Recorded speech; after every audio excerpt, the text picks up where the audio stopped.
உந்தன் கீதம் தன்னை ஆராதனை செய்கிறேன்.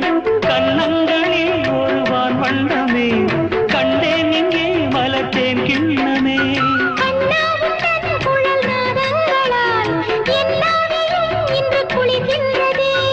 ஒன்றோடு ஒன்றாகி உண்மைகள் கண்டுவர சங்கீதவானில் சந்தோஷம் பாடும் சிங்காரத்தேன் குயிலே. இந்த ஏகாந்த வேளையில் மௌனங்கள் தேடும் என் காதல் பூமையிலே.